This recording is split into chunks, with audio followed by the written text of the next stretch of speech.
아스트릭 일요일 오후 아스트르 경기도 고양시 일산 아스텍 29년 동안 그 자리를 지키던 건물 앞에 현수막 하나가 걸려있다. 폐점 안내 아스트린 그랜드 백화점 일선전 아스트렉 1996년 문을 열고 일산 신도시의 중심이 되었던 이 백화점이 2025년 문을 닫았다. 아스트릭 한 달 뒤 서울 구로구 아스트릭 시작하기에 앞서 구독과 좋아요 눌러주시면 영상 제작에 큰 힘이 됩니다. 아스트릭 현대백화점 디큐브 시티점도 10년 만에 셔터를 내렸다. 아스트릭 같은 해 연말 아스텍 롯데백화점 분당점이 27년 만에 영업을 종료한다고 발표했다. 하스텍 수도권 한복판의 백화점이 줄줄이 사라지고 있다. 아스트릭 지방이 아니다. 아스트릭 서울과 경기도 이야기다. 아스트릭스 40조 4,402억 원. 아스트릭 2025년 대한민국 5대 백화점의 총 거래액이다. 역대 최고. 아스트릭 전년 대비 증가했다. 아스탁 숫자만 보면 백화점은 호황이다. 아스텍 그런데 이 숫자 안에 숨겨진 구조가 있다. 아스텍 전국 65개 백화점 점포 중 상위 10곳의 합산 매출이 20조 2,039억 원이다. 아스텍 전체의 50%, 아스트렉 10곳이 절반을 가져간다. 아스트릭 2021년에는 이 비중이 42%였다. 아스트릭 3년 만에 42에서 50으로 뛰었다. 아스트렉 돈이 10곳으로 빨려 들어가고 있다. 아스트렉 나머지 55곳이 나머지 절반을 나눠 갖는다. 1위 아스텍 신세계 강남점 아스텍 3조 6,717억 원 2위 아스트릭 롯데 잠실점 아스트릭 3조 3,010억 원 아스타릭 3위권의 신세계 센텀시티 롯데 본점 아스트릭 현대 판교점 아스텍스 모두 2조 원대 아스트릭 5곳만 합쳐도 15조가 넘는다. 아스텍 전체 40조 중 3분의 1 이상이 5곳에 집중된다. 아스트릭 반면 매출 1,000억 원 미만의 하위 16곳은 모두 합쳐도 2조 6천억 원이다.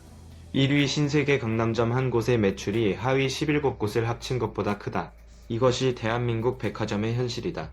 왜 이렇게 되었을까? 답은 명품에 있다. 매출 상위 백화점의 명품 매출 비중이 40% 중후반대다. 신세계 강남점의 경우 반EIP 고객 비중이 압도적이다. 이 사람들은 불경기에도 소비를 줄이지 않는다. 에르메스, 루이비통, 샤넬. 이 브랜드들은 매장을 열 곳을 직접 선택한다. 매출이 높은 백화점에만 입점한다. 명품이 들어오면 고객이 몰리고 고객이 몰리면 다른 브랜드도 따라 들어온다.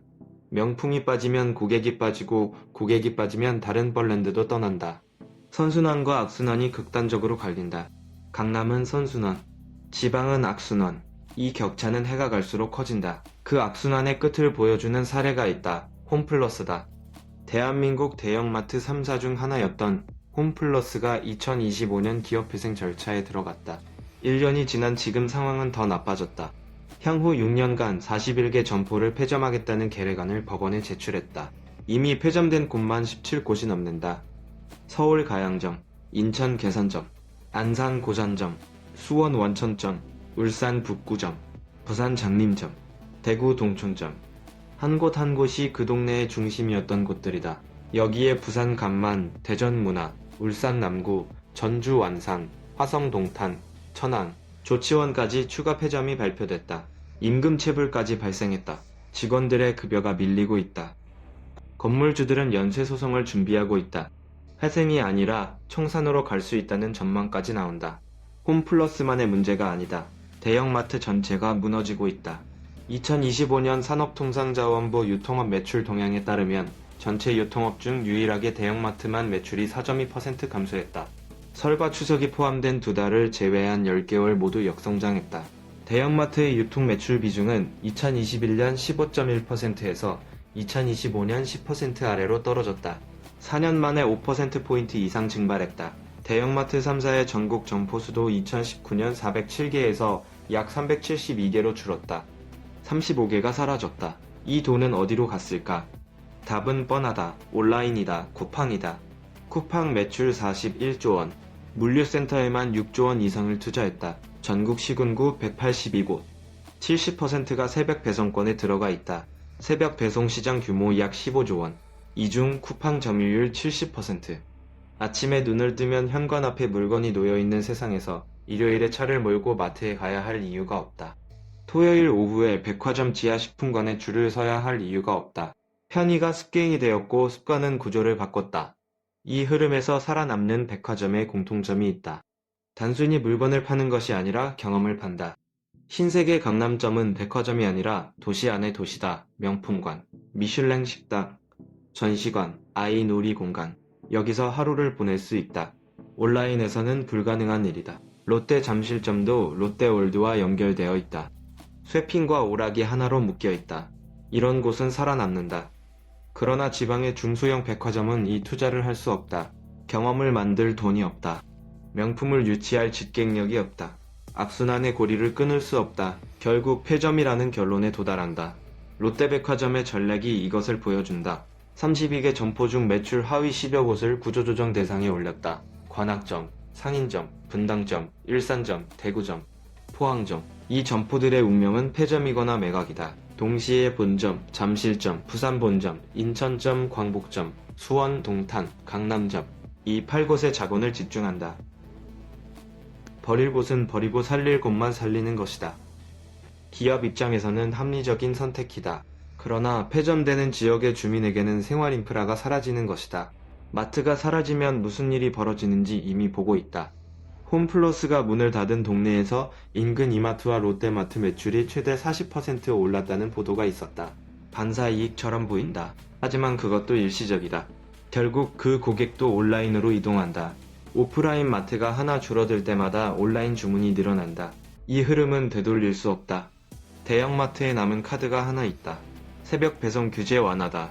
정부와 국회가 유통산업발전법을 개정해서 대형마트의 새벽 배송을 허용하는 방향을 검토하고 있다. 사실 마트의 강점은 전국 곳곳에 점포가 있다는 것이다. 쿠팡 물류센터가 닿지 않는 지역에도 마트는 있다. 이 점포를 물류 거점으로 활용하면 새벽 배송이 가능하다. 그러나 업계의 분석은 냉정하다. 쿠팡이 6조 원을 투자해서 10년에 걸쳐 만든 물류 시스템을 마트가 지금 시작해서 따라잡을 수 있을까? 쿠팡의 새벽 배송 시장 점유율 70%. 이 벽은 새벽 배송 허용만으로 넘을 수 없다. 결국 규제가 풀려도 마트의 반격은 제한적일 것이라는 전망이 지배적이다. 이 채널에서 계속 이야기하는 패턴이 여기에서도 똑같이 나타난다. 돈은 사라지지 않는다. 돈은 이동한다. 지방 백화점에 있던 돈이 강남으로 이동한다. 대형마트에 있던 돈이 쿠팡으로 이동한다. 동네 마트에 있던 돈이 새벽 배송으로 이동한다. 중간이 사라지고 양극단만 남는다. 상위 10곳의 매출 비중이 42%에서 50%로 3년 뒤에는 60%가 될 수도 있다. 그때 나머지 55곳 중 얼마나 살아남을 수 있을까? 백화점은 절대 안 망한다. 마트는 필수 인프라다. 이런 말을 들어본 적이 있을 것이다. 학원도 그랬다. 주유소도 그랬다. PC방도 그랬다. 그런데 모두 무너지고 있다. 구조가 바뀌면 절대는 없다. 40조라는 숫자에 속지 마라. 그 돈이 어디로 흐르고 있는지를 봐야 한다. 흐름을 읽는 사람만이 다음 위기를 기회로 바꿀 수 있다. 다음 영상에서는 대리운전의 몰락을 이야기한다. 한때 월 300만 원을 넘기던 대리기사의 수입이 절반으로 추락했다. 어디서 들어본 구조 아닌가? 이 채널은 돈이 어디서 사라지고 어디로 흘러가는지를 추적한다. 이 흐름을 따라가고 싶다면 이 채널에 함께하길 바란다.